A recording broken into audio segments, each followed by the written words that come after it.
Alô, alô.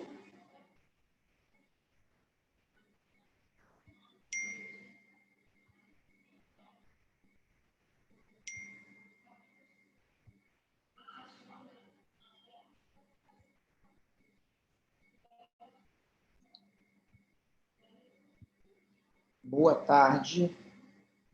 Estão ouvindo? Paula, está ouvindo? Está ouvindo? Beleza. Muito bem, eu vou só desativar o som de todos aqui, depois ativar só dos palestrantes. Depois vocês vão poder ativar. Só um momentinho. Desativei de todos e agora eu vou ativar de cada um. E aí eu peço que individualmente cada um feche o seu próprio som à medida que falar só quando for preciso. Então, pessoal, primeiro, muito boa tarde. Mais uma vez aqui, estamos novamente no Centro de Estudos do Hospital Caxias d'Or. Hoje o nosso tema vai ser pediatria, onde a moderação vai ser da doutora Ana Laura Cortes Gonçalves, coordenadora da pediatria do Hospital Caxias d'Or. E a nossa palestrante vai ser a doutora Paula Marins Ribeiro, pediatra intensivista do Hospital Caxias d'Or, do Ministério da Saúde do Hospital Federal de Bom Sucesso e do Instituto Fernandes Figueira, na Fiocruz. Ela tem título de especialista em terapia intensiva em 2005 pelo TETIP, SBP AMIB. Paula vai falar para a gente sobre a síndrome inflamatória multissistêmica pediátrica pelo Covid-19. Paula, muito bem-vinda ao Centro de Estudo do Hospital Caxias d'Or. Pode, por gentileza, compartilhar a sua tela e iniciar a sua apresentação. Uma boa apresentação. Só um instantinho. Ai, como é que eu faço aqui? Lá embaixo, isso, velha. Mas eu não quero isso.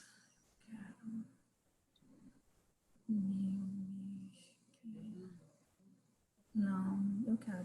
Compartilhar o PowerPoint que deve estar aberto na hora que abrem as caixinhas. Já? Na hora que você bota compartilhar... Eu quero só achar aqui o meu negócio que eu botei para cá e agora eu não estou achando exatamente o que eu queria. Pois é, não era esse não, mas esse também tá bom.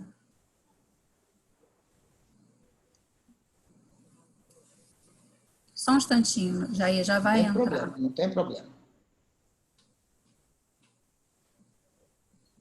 Tá aqui. É esse.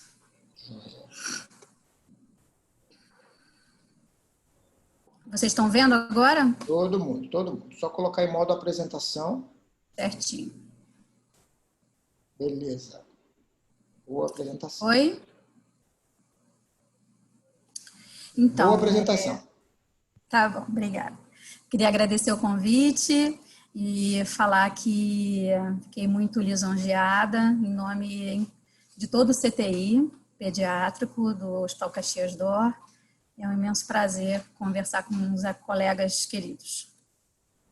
Eu vou falar sobre síndrome multissistêmica da criança e dizer que é uma doença, uma síndrome nova, né, uma apresentação nova, e que o reconhecimento precoce por pediatras e o encaminhamento especializado, incluindo os cuidados intensivos, é essencial para que a gente tenha uma boa evolução e um bom desfecho das crianças com esse quadro clínico.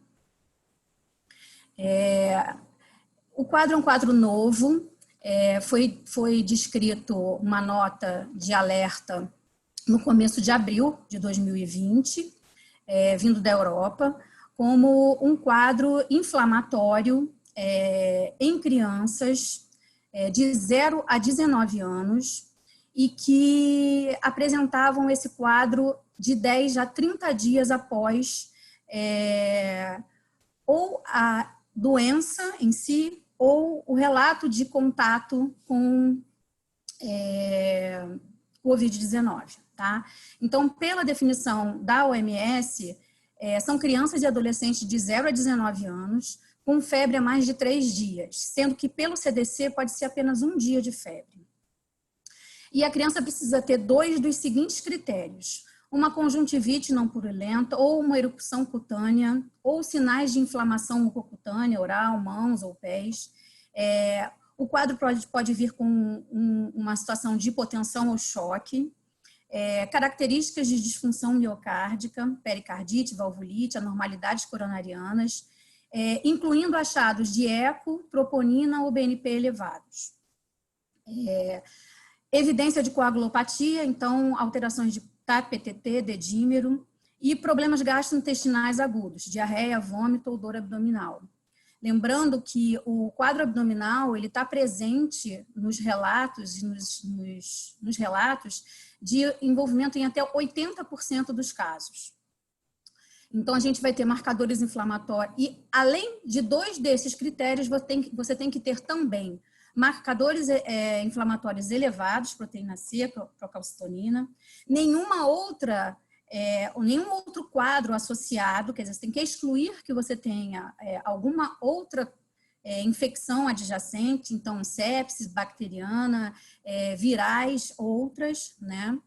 E evidência de Covid-19 envolvido no caso. Isso é RT-PCR positivo ou sorologia positiva ou provável contato com pacientes com Covid-19. Na nossa situação atual, é difícil que a gente não consiga encaixar alguma criança nesse quadro clínico epidemiológico, porque a gente está numa pandemia. Então, obviamente, a enorme maioria dos pacientes nossos realmente tem na história um contato claro com alguém com diagnóstico sorológico ou de SWAB, ou diagnóstico clínico, né? Que realmente é a maior parte dos casos, já que a gente vem agora melhor, mas a gente tinha há um tempo atrás muito pouca testagem na população, né? Mas se você escolher bem a história, você acha claramente a associação com uma epidemiologia positiva. A apresentação da síndrome inflamatória multissistêmica da criança é uma apresentação riquíssima. O que a gente vê na pediatria não são, na enorme maioria, casos graves. É uma síndrome rara pela quantidade de apresentação. A gente tem... o que chega no CTI é realmente um número, diante do quadro da pandemia, muito pequeno, mas a gente pode ter quadros muito graves. Aqui no Caxias, a gente não teve nenhum quadro extremamente grave, com choque, que eu até já vi no outro hospital que eu trabalho. Mas fato é que a gente tem um envolvimento realmente multissistêmico. Então, além da febre, né, mialgia, você vai ter conjuntivite ou rush de uma forma geral, você pode ter alterações mucosas de boca, edemas, descamações de pele, da parte gastrointestinal, náuseas, vômitos, dor abdominal, diarreia, aumento de enzimas hepáticas, pode haver envolvimento do sistema nervoso central com cefaleia intensa, meningismo, letargia, alteração do sensório de uma forma geral, alteração do estado mental já é um indício de que há um envolvimento do sistema nervoso central, meningites assépticas. Nós tivemos um caso aqui no Caxias de uma meningite asséptica,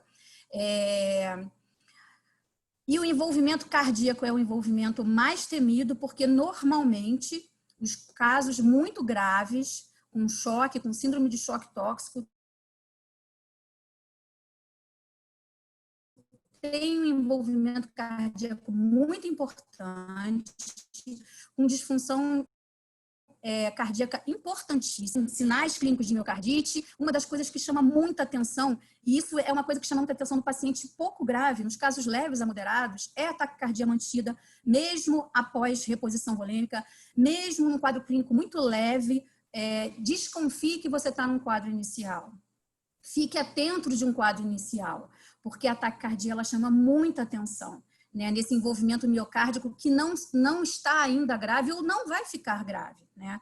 E a gente encontra troponina elevada, BNP elevado, hipotensão, hipoperfusão, E os aneurismas coronarianos são uma apresentação um pouco mais tardia desse envolvimento cardíaco e valvar, e ele se apresenta nos casos que fecham critérios para a síndrome de Kawasaki. A gente ainda não sabe se a gente vai ter também nessas crianças muito graves e que não fechem síndrome de Kawasaki, né? Essa é uma interrogação, né? Da parte pulmonar, a gente pode encontrar uma hipoxemia, infiltrados pulmonares, dor torácica, mas lembrando que nos casos, na pediatria em geral, o COVID não tem um envolvimento grave pulmonar. As crianças com síndrome inflamatória também não são crianças que mostrem quadro pulmonar exuberante. O quadro pulmonar, nos quadros extremamente graves de choque, eles estão envolvidos no quadro hemodinâmico muito mais do que num quadro pulmonar primário. A parte pulmonar ela melhora muito rápido quando você melhora o quadro hemodinâmico. Da parte hematológica temos trombocitose, neutrofilia e linfopenia, que também é bem comum da gente conseguir ver. E renal, hiponatremia e falência renal. Tenho alguns relatos de colegas que pegaram crianças que somente tinham alteração renal. Da parte laboratorial, a gente vai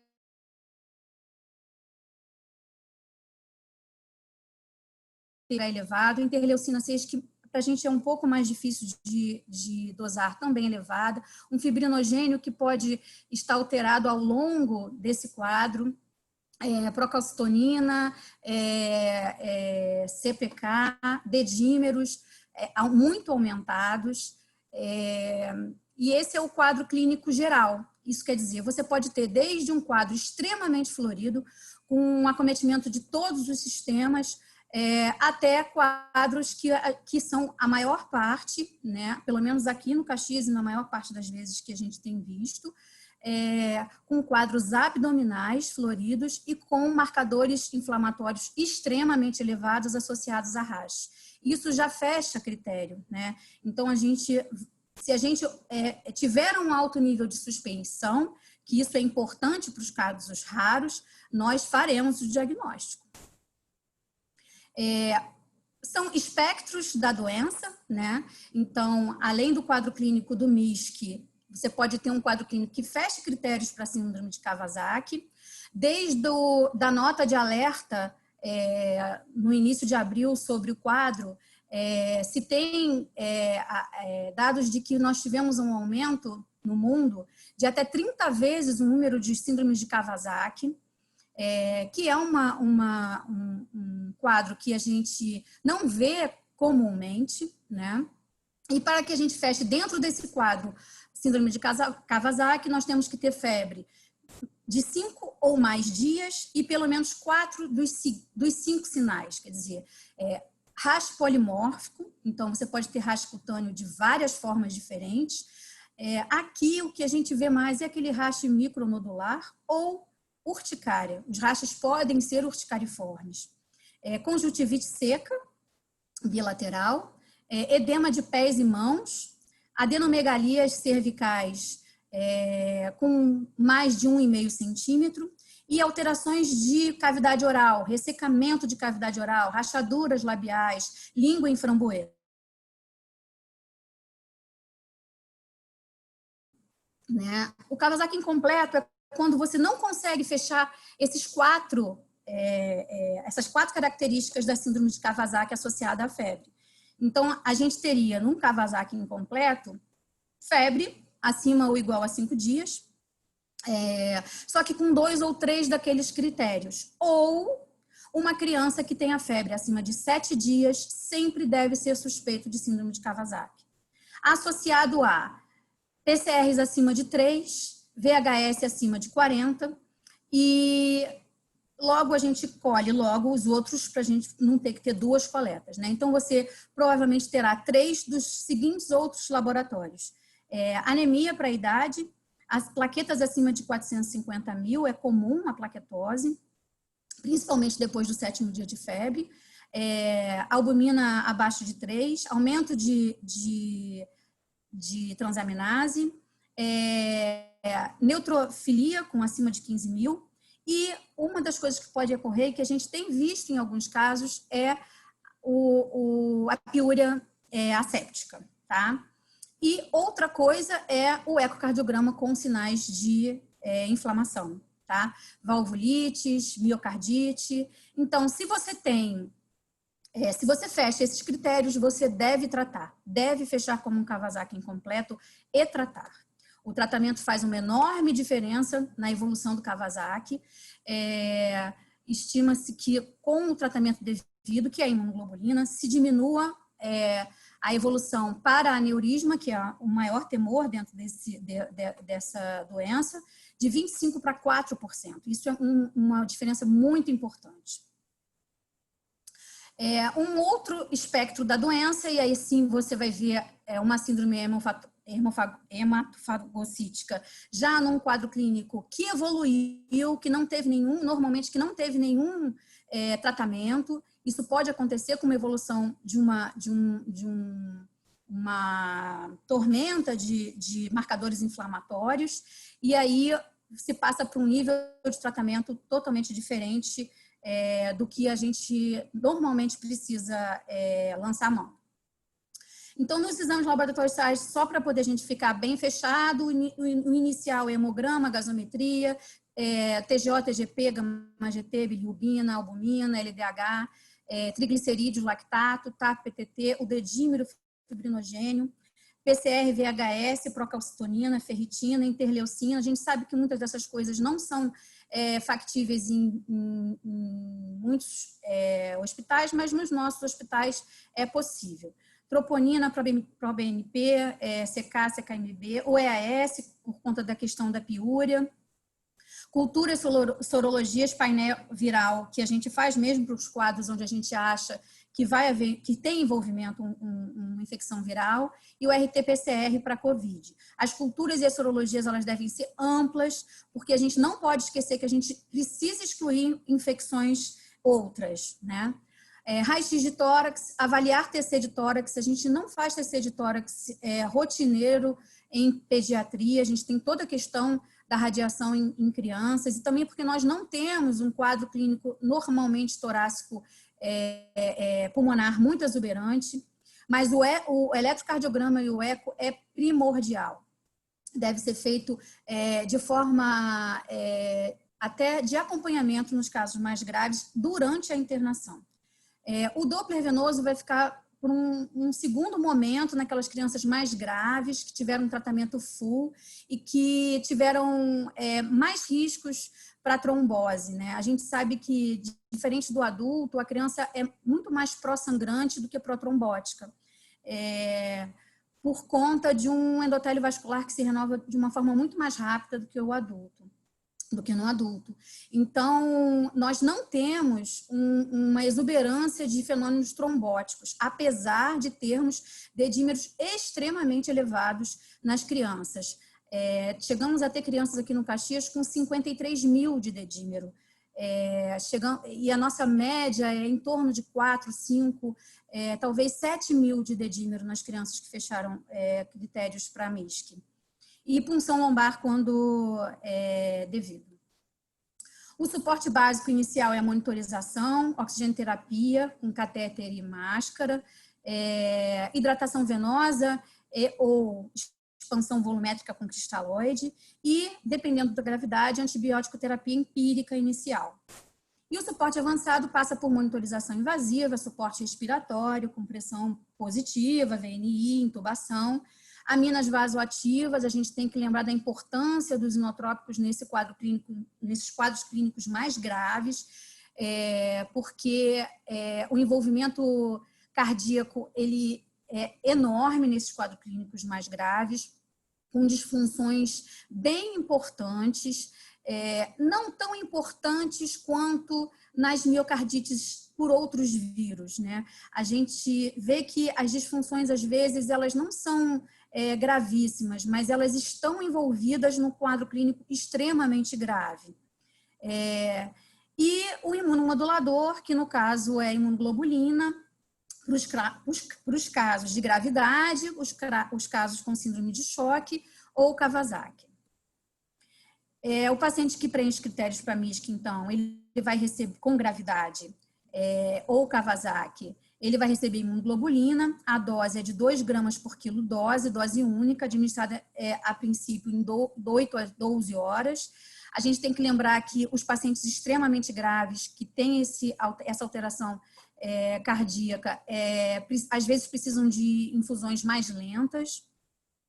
E a AS nos casos que preenchem critérios para a doença de Kawasaki. A dose de AS nesses casos, ela varia muito na literatura. Muitos serviços usam doses baixas, as mesmas doses de manutenção, 3 a 5 miligramas por quilo. Mas isso varia de serviço para serviço, de protocolo para protocolo, doses de até 80 miligramas quilo dia, dividido de 6 em 6 horas, sendo que você reduz a dose para 3 a 5, uma vez ao dia, depois que o paciente fica febril por 48 a 72 horas. O paciente com alteração coronariana, no eco, ele deve fazer no 14 dia de doença, até o 14 dia de doença, ou pelo menos 48 a 72 horas, sem febre, essa dose mais alta, nos protocolos que usam essa dose mais alta, tá? Só lembrar da atenção à dose do AS nos pacientes com trombocitopenia. Os casos que não evoluem bem, e em alguns protocolos de forma mantida, existe o corticosteroide com metilprednisolona, e os protocolos variam na dose, não vou me reter a isso. Eu gosto muito desse quadro, ele mostra para a gente quais são as drogas disponíveis para o tratamento e o seu momento de uso. A gente vê que temos a nossa imunoglobulina ali na resposta hiperimune, com uma boa resposta. Então, o que a gente tem usado é a imunoglobulina. Ele é um divisor de águas na evolução dos pacientes muito graves. Nos choques, ele é uma resposta evidente. Em 24, 48 horas, o paciente ele sai de um choque gravíssimo com aminas em doses altíssimas, com vasopressores em doses altíssimas, com disfunções de múltiplos órgãos gravíssimas, e ele responde de uma forma impressionante em 48 horas.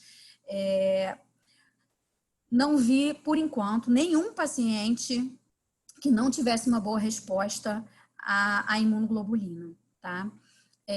Mas temos o tocilizumab e o anakinra como moduladores de interleucina 6 e interleucina 1. O corticosteroide, nos casos em que a gente tem uma doença pulmonar, depois de alguns dias do quadro clínico, se não tiver uma boa resposta. E o AS nos casos das disfunções ventriculares, os aneurismas coronarianos, ou a heparina de baixo peso molecular, que não é o nosso protocolo na pediatria de forma usual, tá? Os antivirais não se aplicam muito dentro da síndrome multissistêmica, porque é um quadro clínico que surge em 10 a 30 dias após o contato com o vírus. A gente tem que lembrar que essas terapias adjuvantes que a gente pode usar em casos com baixa resposta inicial, o tocilizumab e o anakinra, são medicações ainda com relatos em adulto e protocolares. Isso quer dizer, são usadas normalmente, deveria ser usadas em serviços com protocolos de uso, tá? Eu botei aqui só para a gente falar um pouquinho do que a gente tem aqui no Caxias. A gente tem 14 casos de MISC, 4 casos de Kawasaki, 3 casos com PCR positivo e 1 caso com sorologia positiva. E não fazemos sorologia de rotina, não temos sorologia de rotina. E essa foto é uma criança que fechou um Kawasaki. Essa criança recebeu imunoglobulina. A gente vê que o hash é bem diferente do que a gente vê no Kawasaki usual. Por isso que é um Kawasaki-like, né? Porque é dentro da resposta inflamatória da criança, no caso envolvida com o Covid, a gente não pode dizer, ainda não existe a certeza, mas a princípio está envolvida na questão do Covid, e a gente vê que tem uma lesão hiperemiada. Essa criança tinha um rash urticariforme, aí já um pouquinho melhor. Ela tinha edema de pés e mãos, conjuntivite, tinha edema de pavilhão auricular, tinha alterações de boca. E essa das 4 crianças que a gente fechou Kawasaki ou Kawasaki incompleto, essa criança já faz acompanhamento desde então ambulatorial, e essa criança evoluiu com aneurisma coronariano. No segmento, o segmento é uma incógnita, né? Onde a gente vai chegar com esse quadro novo, só o segmento vai poder dizer. Então, dos casos leves que a gente atende, né? Aqui no Caxias a gente atende casos leves a moderados, a grande maioria, é uma característica do nosso hospital. E, obviamente, essas crianças não recebem imunoglobulina. E isso deixa para a gente a pergunta: será que essas crianças que têm casos leves a moderados vão evoluir bem ao longo do tempo? A gente sabe que os casos que fecham Kawasaki podem evoluir com aneurisma, mas os quadros inflamatórios, de uma forma geral, com envolvimento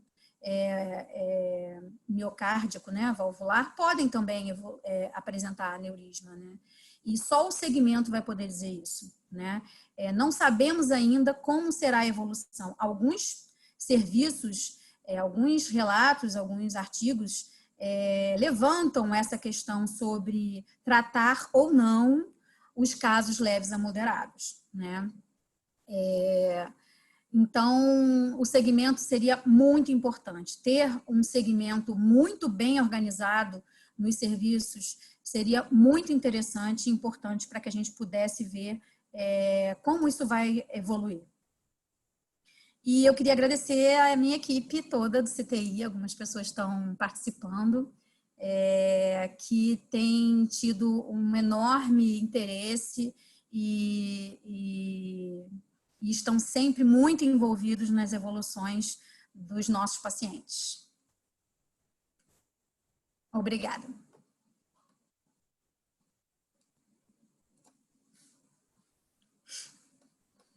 Muito bom, Paula. Muito obrigado. Bastante, inclusive para a gente que não é pediatra, bastante de fácil entendimento.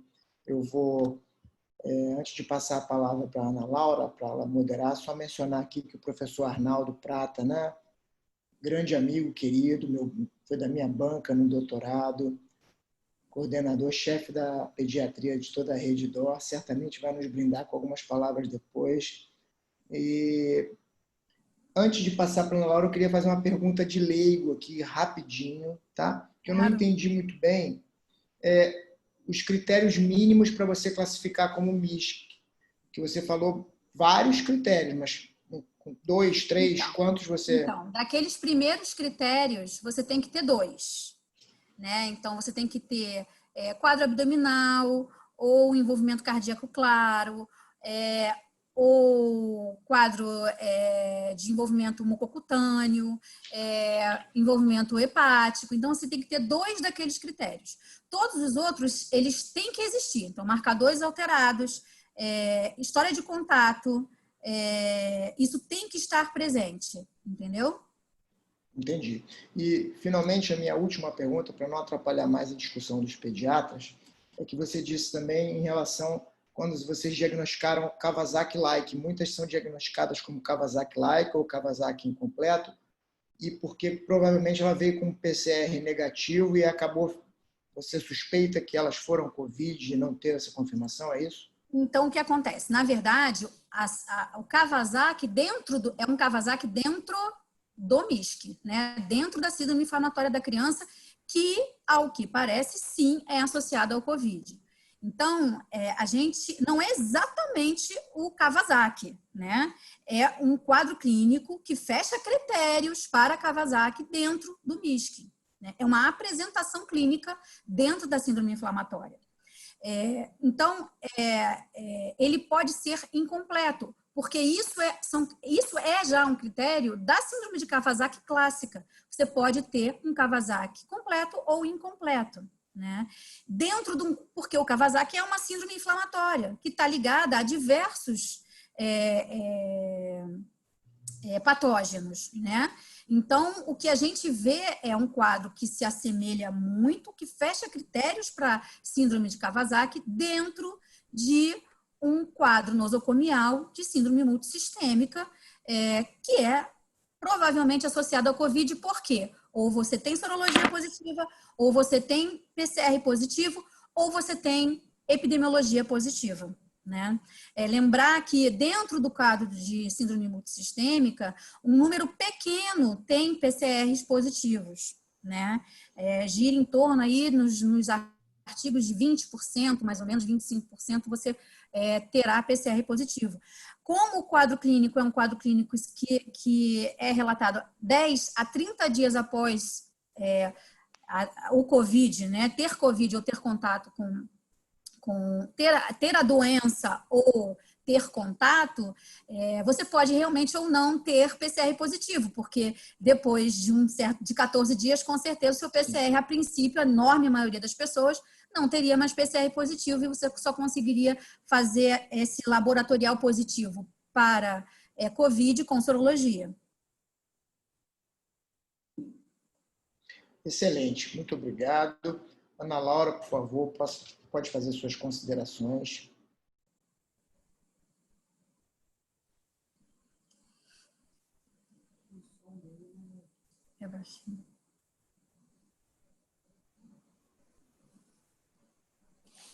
Conseguiu entrar, Ana Laura?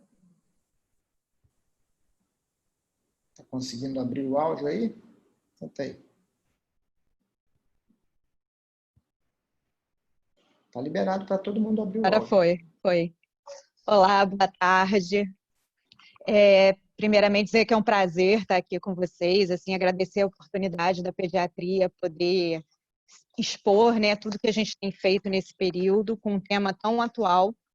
Agradecer a Paula e toda a equipe do CTI, assim como toda a equipe do Caxias, que tem me acolhido muito bem na nova função que eu estou exercendo aqui há 2 meses e está sendo um prazer.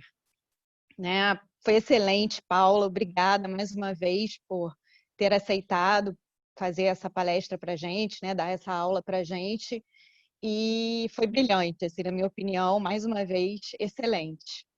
Só tenho a agradecer. Uma questão que eu queria, primeiro, assim, agradecer a presença de todo mundo no horário, o doutor Arnaldo, como o Jair já falou, e todos mais presentes, prestigiando, né, nosso hospital. E saber, assim, a gente sabe que é um quadro que ainda traz muita dificuldade no diagnóstico, é um quadro muito florido, como você mesmo falou, e que a gente ainda tem muita interrogação aí para responder pela frente, a gente não sabe como é que essas crianças vão evoluir, né? Eu queria saber de você, sim, queria que a gente dividisse isso, como é que o pediatra do consultório, o pediatra da emergência, ele tem que ficar, qual o sinal de alerta que ele tem que pegar para pensar no MISC? Bem, eu acho que para quem está no consultório, é aquela criança que tem um quadro clínico de febre persistente, normalmente a febre é alta, né? Mas a gente viu lá que no MISC você pode ter somente 1 dia de febre. Eu acho que o mais temido realmente é o envolvimento cardiológico, cardíaco. Então, ataque cardíaco é algo que não pode ser desprezado de forma alguma nesse quadro clínico. E, no mais, os quadros pediátricos realmente, eles têm uma presença muito importante de queixas abdominais. né? Então, eu acho que no momento de uma pandemia, crianças com febre, crianças que tenham taquicardia mantida e crianças com quadros abdominais que não melhoram, principalmente essa é a palavra, quadros abdominais que saem, que fogem do nosso normal do dia a dia, devem ser suspeitos. Eu acho que esse é o mais importante. Ótimo. A gente tem uma diversidade muito grande dentro da pediatria, né? Ao contrário do adulto, que a gente tem um quadro mais respiratório, a gente tem uma diversidade maior. A Helena colocou uma pergunta aqui. Na emergência, como lidamos com os casos de rush sem febre? Então, rush sem febre, na verdade, para a gente, não vai cair no MISC, né? A Helena fez essa pergunta de propósito, porque aqui a gente colocou urticária como suspeita de Covid e todos passam para ser internados e com isolamento. Mas isso por quê? Porque, na verdade, sem febre, a gente meio que excluiu o MISC, né? A gente excluiu o MISC. Porém, o COVID, a apresentação clínica do COVID na criança é uma apresentação absolutamente diferenciada do adulto. Então, assim, o quadro clínico da criança com COVID é um quadro clínico absolutamente polissistêmico, que eu digo. Então, é a criança que tem dor abdominal, é a criança que tem, sim, desconforto respiratório, síndrome de SRAG, né? É a criança que tem mialgia, é a criança que tem alterações neurológicas puras, somente, sem nenhum outro quadro associado, e é a criança que tem urticária, né? A gente tem aqui no nosso serviço 2 crianças lactentes jovens, uma ainda em idade de 1 mês e 10 dias, com urticárias graves, e que era Covid positivo, era um Covid agudo. Sai do nosso MISC, sai do nosso tema de hoje, mas Covid agudo. Quadros neurológicos que às vezes chegam para a gente somente com uma alteração leve do sensório, ou uma prostração com febre, e a gente investiga, tem um quadro pulmonar frustro, que você não acha que aquela prostração toda seja desse foco, a princípio, infeccioso, que deve ser tratado como um foco infeccioso a princípio. A gente não deve esquecer que nós continuamos com as nossas possibilidades normais de infecções em crianças por outros vírus, por pneumonia bacteriana, né, por gastroenterite virais ou outras, né, mas que a gente vê, porque agora a gente vem colhendo mais marcadores inflamatórios, é fato, né, e isso leva a gente a ter um nível de suspensão mais alto. E aí a gente acaba fazendo punção lombar e a gente vê meningite asséptica e a gente vê quadro clínico que antes a gente não imaginaria. E a gente só vai fechar critério para relacionar esse quadro com o COVID se a gente continuar insistindo em procurar. Então, aquela criança às vezes faz uma sorologia internada e a sorologia vem negativa. E como a gente vem conseguindo, em alguns casos, encaminhar para o ambulatório, a criança repete a sorologia lá na frente e a sorologia é positiva, né? Então, isso faz com que a gente consiga conhecer melhor essa doença. Não é fácil fazer diagnóstico etiológico nessa doença, de forma alguma, principalmente na criança, que o quadro clínico é muito variado. É muito bom. Ana, está fechado o seu áudio? Abri, eu fechei só durante para não dar interferência. Paula, e aí, ainda vindo com emergência, esse diagnóstico inicial, a gente tem vários exames que a gente faz com o paciente já internado para ver a gravidade, mas quais os primeiros exames que devem ser pedidos? Porque a gente sabe que o PCR não fica pronto na hora, né? Então, o que a gente deve pedir pensando no MISC? Olha, se a gente estiver no ambiente do consultório, eu acho que o pedido é o normal, hemograma com PCR, né? Mas no caso da criança que a gente tem alguma gravidade que a gente vai internar, vale a pena a gente pedir alguns marcadores inflamatórios já desde o início, né? Até porque a gente vê uma curva, né? Nos casos mais leves que não evoluem tão bem, né? Então, aqui nós combinamos de rotina nas crianças que vão ser internadas, colher dedímero, VHS, já de início, né? O VHS é muito interessante nessa doença, porque normalmente ele é um VHS, ele se comporta com um VHS normalmente, às vezes não muito expressivo, depois você tem um VHS que aumenta pouco. Nos casos graves, muito graves, o VHS, normalmente ele chega alto e ele despenca, a gente encontra no momento da piora uma diminuição muito rápida do VHS, mas nas nossas crianças aqui, gente, estou falando isso do que a gente vê aqui, tá? Porque eu não tenho lido sobre especificamente o VHS dessa forma em todos os lugares, não. Mas nas nossas crianças, que são casos leves, moderados, que não fizeram IVIG, por exemplo, não fizeram imunoglobulina, a gente vê que a gente dá alta com o maior VHS que a criança tem. A gente dá alta com VHS de 80, de 100, num quadro clínico já de uma criança melhor, né? E isso é uma coisa um pouco estranha no nosso dia a dia, mas é o que a gente tem visto. Agora chegaram algumas perguntas aqui, vou passar para você. Da Ana Beatriz. Boa tarde. A criança que evoluiu com aneurisma tinha feito imunoglobulina e mesmo assim evoluiu com aneurisma? Sim, tinha feito imunoglobulina. Sim. O Bruno perguntando como pai, não especialista. O retorno às aulas deve gerar aumento do número de casos graves? Qual a posição dos pediatras? Qual a idade mais vulnerável para casos graves? Então, Bruno, isso eu estou fugindo desse tema, não vou mentir para você. Eu também.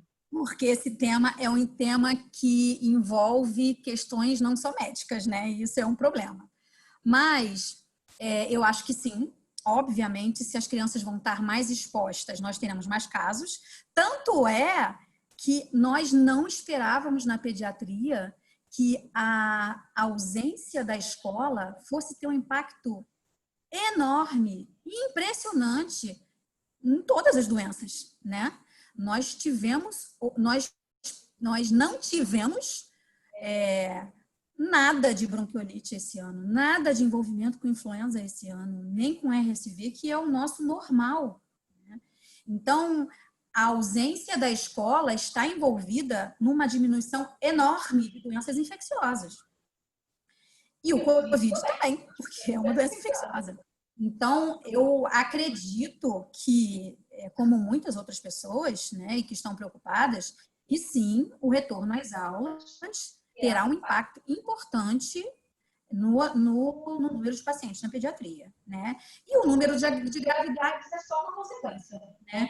Então, se você tem um número X de MIS, 1%, 0,5% desse número vão ser casos graves, né? É um quadro raro, né? Estima-se aí de 1 a 2 para cada. Um pouco do grave, estou falando do quadro clínico grave, né? E a idade no MISC, que parece ter um envolvimento pior, é na criança um pouco maior, né? Mas existem casos graves nos pequenos, né? Nos lactentes muito pequenos, tá? E isso, a gente também não sabe como isso vai se comportar, porque, na verdade, além da gente estar em isolamento, né? Quer dizer, isolamento da criança porque ela não vai à escola, vamos dizer assim, né? Ela, de qualquer forma, ela está isolada da comunidade dela.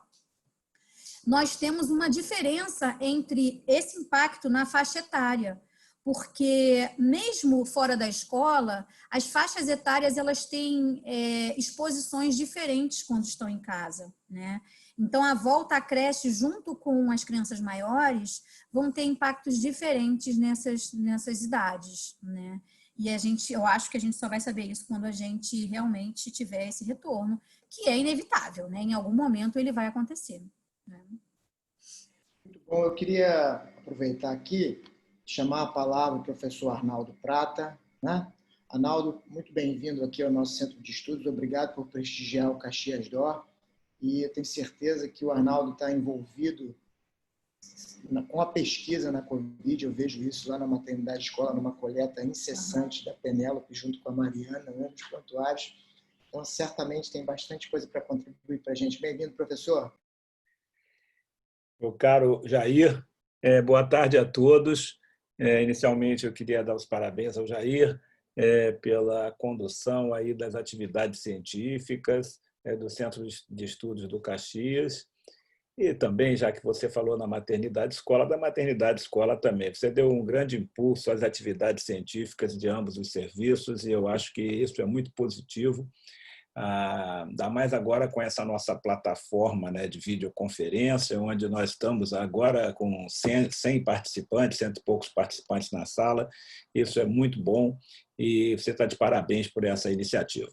Assim como eu queria parabenizar também o Serviço de Pediatria do Caxias, a Ana Laura, que está realmente há pouco tempo ali, mas já está dando um direcionamento bacana também para o serviço, e a Paula, que fez uma apresentação excelente, né? Eu acho que ela respondeu muito bem a todas as perguntas e é muito interessante que hoje o meu olhar sobre tudo isso é muito mais um olhar do pesquisador, não é? Porque eu já estou afastado da beira do leito, assim, do tratamento da clínica, e a Paula.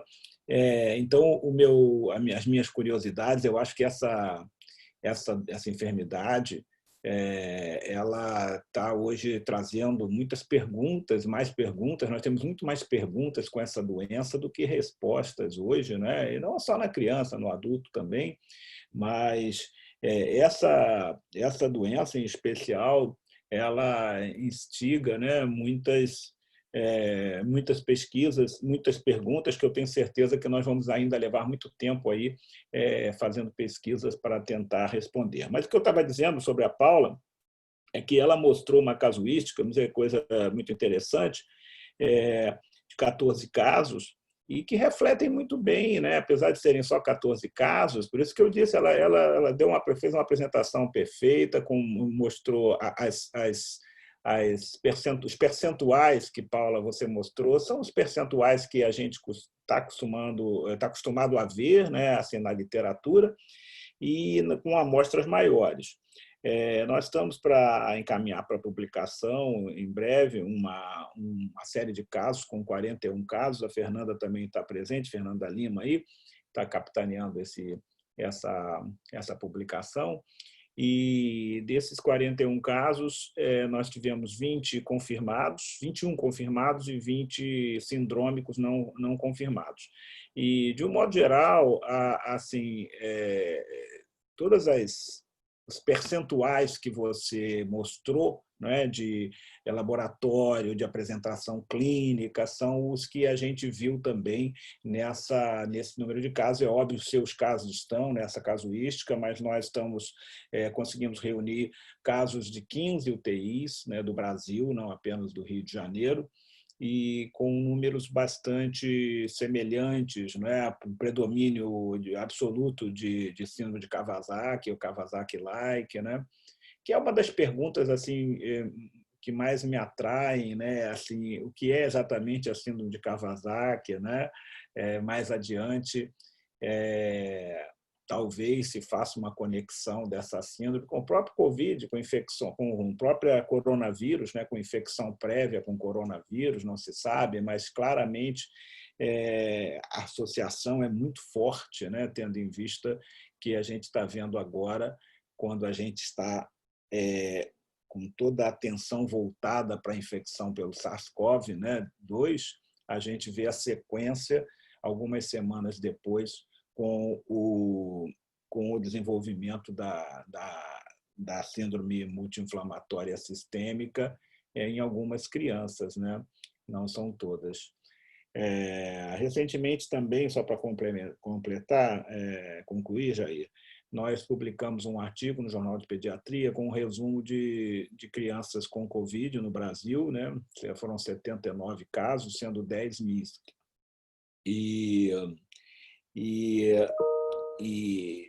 Enfim, a apresentação, né, clínica que a gente encontrou que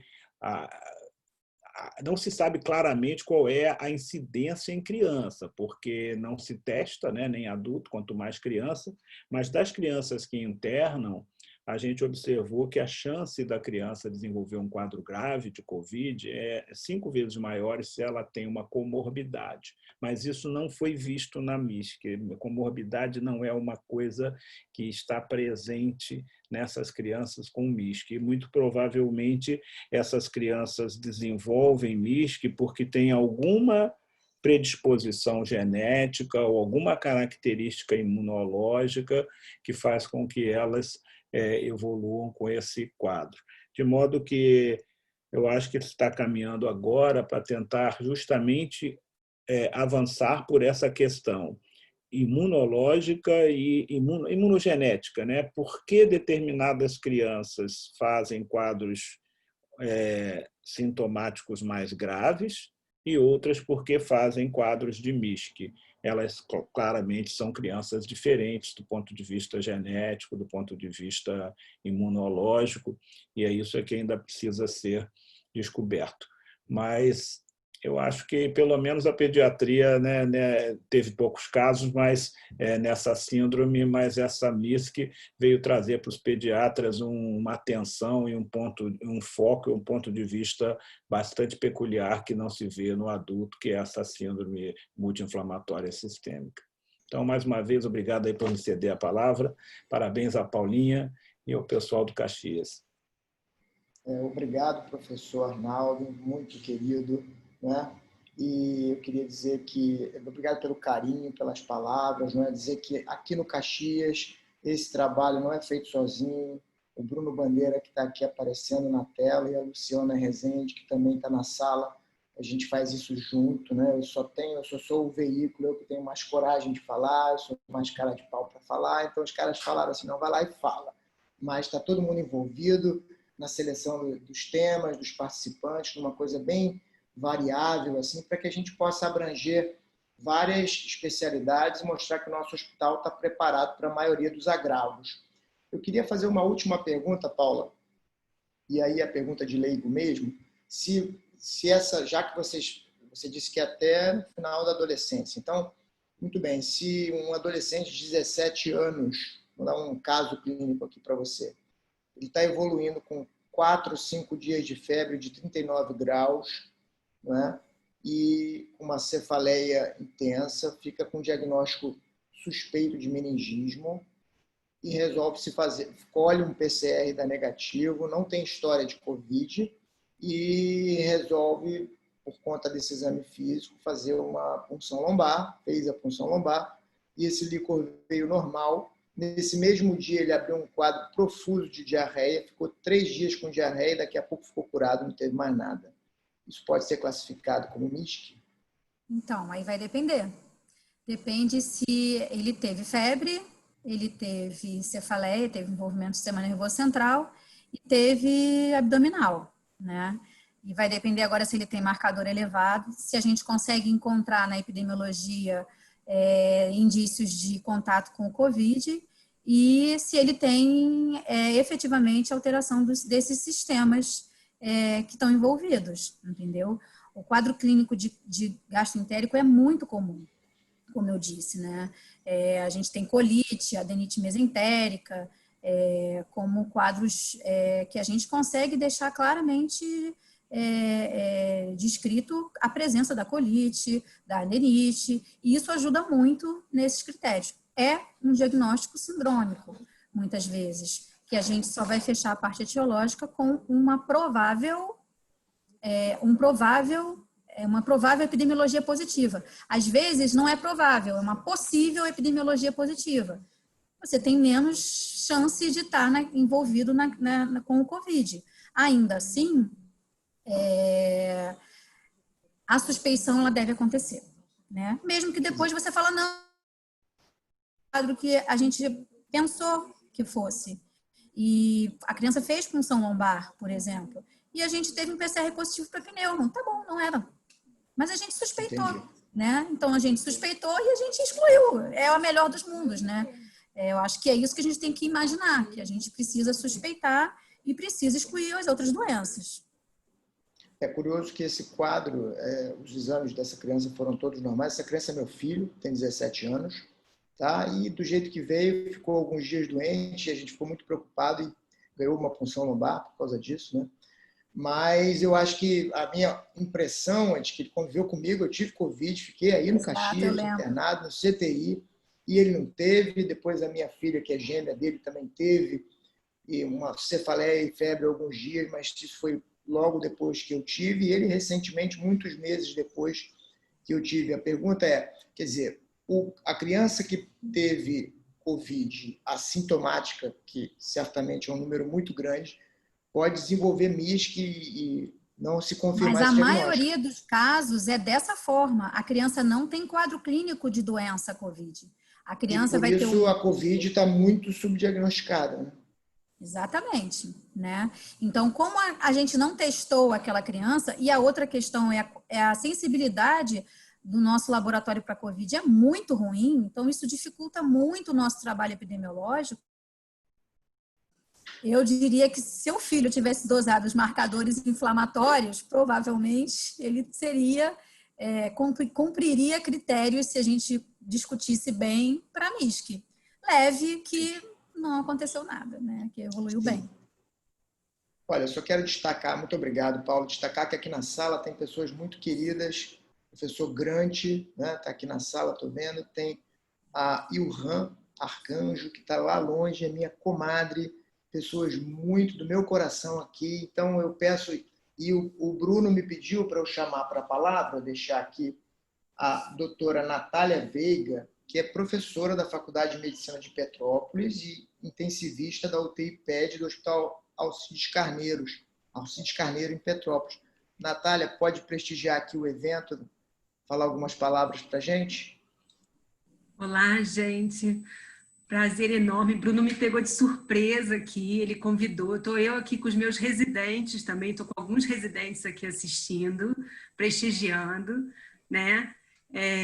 Uma Paula do Coração foi minha staff do Fernandes Figueira, doutor Arnaldo, meu orientador do doutorado. Então, assim, é muito bom, né? Ser presenteado com uma palestra tão boa, num momento tão que está acontecendo. A gente teve um caso aqui em Petrópolis, com sorologia positiva, uma menina de 3 anos, dedímero de quase 4, 5 mil, saiu bem, fizemos imunoglobulina para ela, e a gente está também aqui com uma série de casos aqui positivos de criança. A nossa curva aqui em Petrópolis deu uma aumentada, né, Bruno? A gente viu um aumento importante das internações de adulto, e eu acho que a gente tem que estar preparado e ter conhecimento dessa forma e fazer a suspeição precoce, né?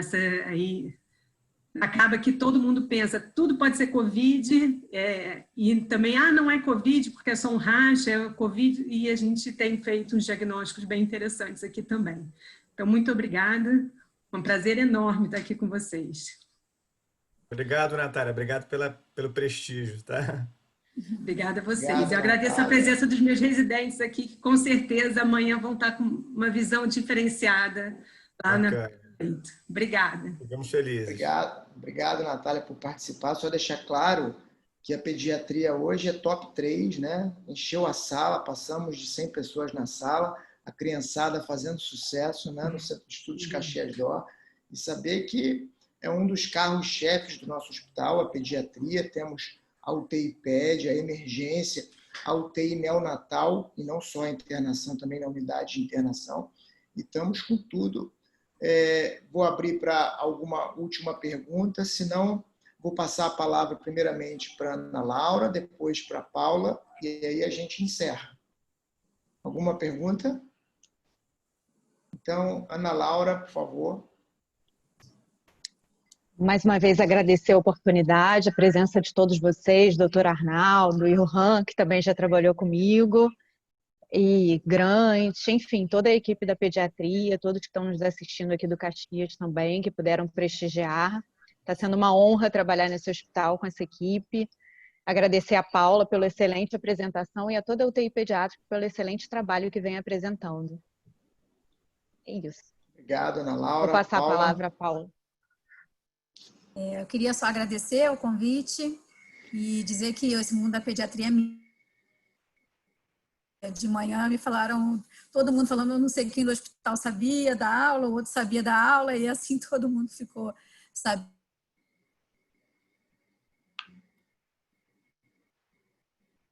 Picotou um grave que pouquinho, acontece Paula. num hospital ou no outro hospital, todo mundo compartilha as experiências sobre esse quadro novo, né?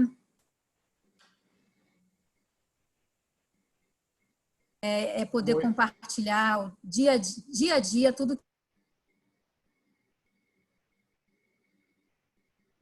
Tchau, tchau. muito bem. Valeu, Paula. Picotou um pouquinho, mas a gente está aqui para agradecer a sua excelente palestra. Muito obrigado pela moderação da Ana Laura, da participação do professor Arnaldo, da Natália, de todos que contribuíram para o evento. Dizer que esse evento não é nada, não é o Jair, é o Caxias D'Or, é um trabalho de equipe, Jair, Bruna, Luciana, com o apoio da direção do Hospital Caxias D'Or, nosso diretor médico, Dr. Walter Maluri, nosso diretor-geral, Júlio Fonseca, e que está sendo muito legal a gente fazer esse evento aqui, poder trazer várias especialidades num momento tão difícil que a gente está passando no nosso país, a gente não perder esse foco no ensino e trazer essa contribuição.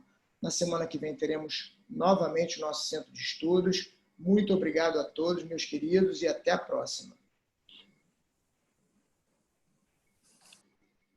Até, obrigado.